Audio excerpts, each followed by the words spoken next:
Welcome back, everybody. Today we're going to be diving deep into a story that honestly is as relevant today as it was centuries ago. It really is. It's the tale of Robinson Crusoe. Oh, yeah. One of the classics. We've got the original novel ready to go, and we're ready to unearth some fascinating insights about human resilience's ingenuity and the challenges of adapting to the unexpected. Right. And what I think is so captivating about Crusoe's journey is that it goes beyond just an adventure story. It really delves into like the depths of human nature, exploring how we confront isolation and wrestle with our inner demons and ultimately find the strength to persevere. Yeah. Okay, so we all know the basic premise, right? Right. Crusoe, defying his father's wishes, sets off on this sea voyage that ends in disaster. Classic. Shipwrecked and stranded on a deserted island, and he's forced to confront his deepest fears and figure out how to survive. Yeah. But what's interesting to me is like how he transitions from sheer panic to like methodical action. Totally. Yeah. That's where his character really shines. Instead of,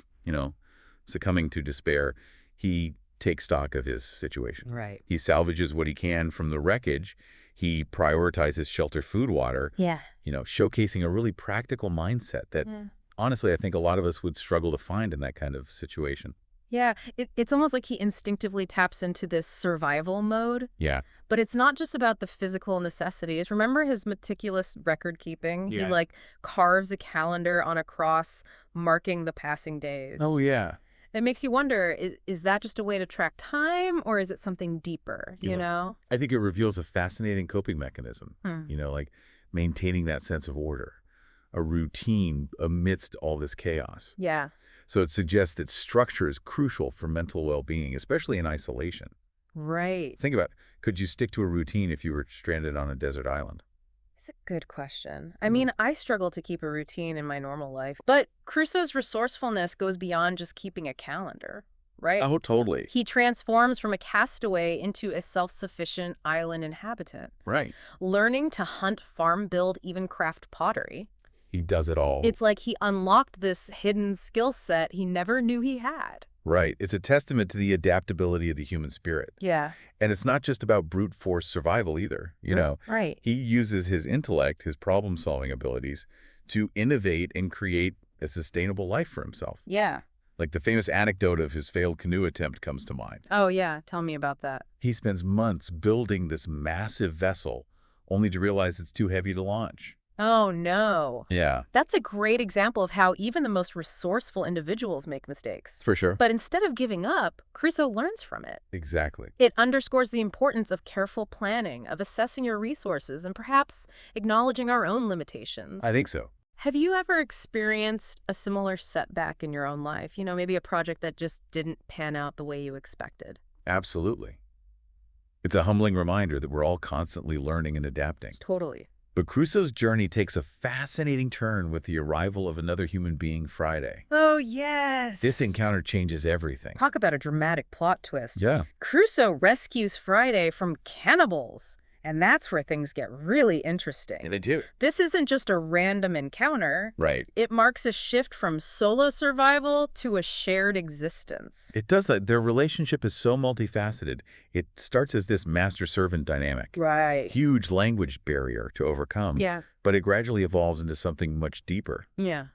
A true friendship forged in this crucible of shared experience. I love that. Yeah. There's this heartwarming element of Crusoe educating Friday, Right. teaching him English, sharing his knowledge, but it's not a one-way street. No, not at all. Crusoe also learns from Friday, He does. gaining insights into the island's ecosystem, its resources, and a different way of perceiving the world. Yeah, this cultural exchange challenges a lot of Crusoe's preconceived notions. Oh, for sure. Like, remember how he initially views Friday as a savage? Right. It reflects the colonial mindset of the time, but their bond transcends those limitations, Absolutely. highlighting the power of human connection to bridge those cultural divides. And for Crusoe, after years of solitude, Friday's arrival brings that sense of community, Yeah, of shared laughter and conversation, something he had deeply missed. he did. It makes you think about the profound impact of human connection. Yeah, how it can shape our perspectives and even our ability to survive. totally. So for years, they build a life together, but the thought of escape never truly fades, does it? No, it lingers in the back of his mind, and then after years of accepting his fate, a twist of fate arrives in the form of a ship. Wow. This isn't just a plot device. No. It's a symbol of hope rekindled. Well, It makes me wonder, how long would you cling to the hope of rescue in a similar situation? that is the question. Yeah, it really makes you think about the nature of hope and resilience. Right. But the arrival of the ship isn't, just a get on board and sail off into the sunset No, scenario. no, not at all. It's way more complicated than that. Exactly. Hmm. There are mutineers to outsmart, Oh, right. a daring escape plan to execute, and ultimately that daunting prospect of returning to a world that's moved on without him. Right. Remember, Crusoe has been isolated for 27 years. Yeah.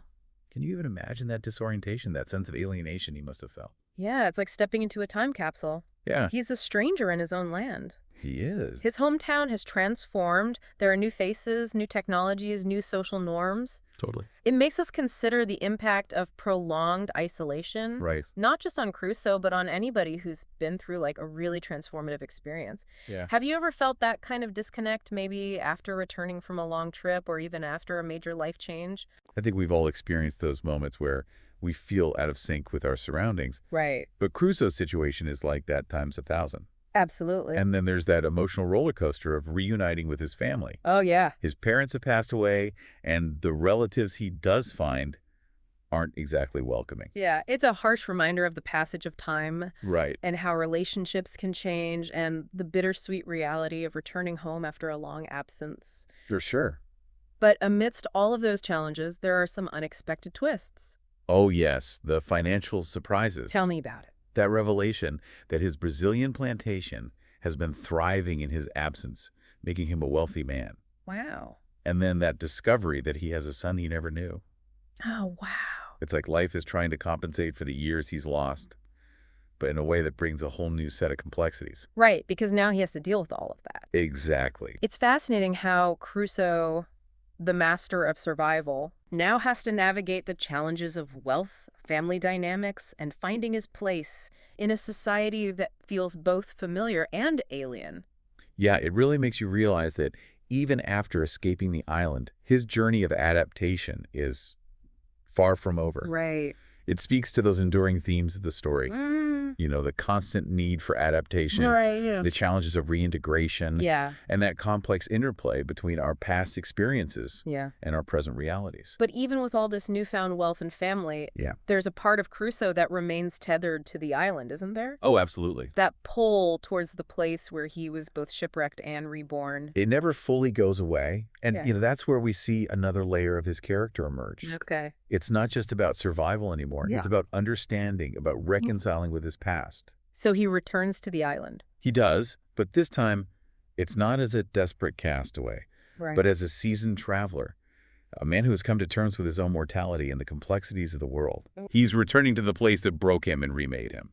What an incredibly powerful experience that must have been. It must have been. To revisit the scene of such hardship and triumph, to see how the island has evolved in his absence. Right. What do you think he was hoping to find there? I think it was a quest for closure, a chance to reflect on his journey, and perhaps find a sense of peace with the events that shaped him. Yeah. It's a testament to the idea that sometimes we need to revisit our past in order to fully embrace our future. That's deep. It is. But even after this emotional pilgrimage, Crusoe's story doesn't end there. There's more. This guy never stops. It doesn't remember that insatiable wanderlust we talked about? Oh, yeah. That yearning for exploration, for new horizons. It never really leaves him.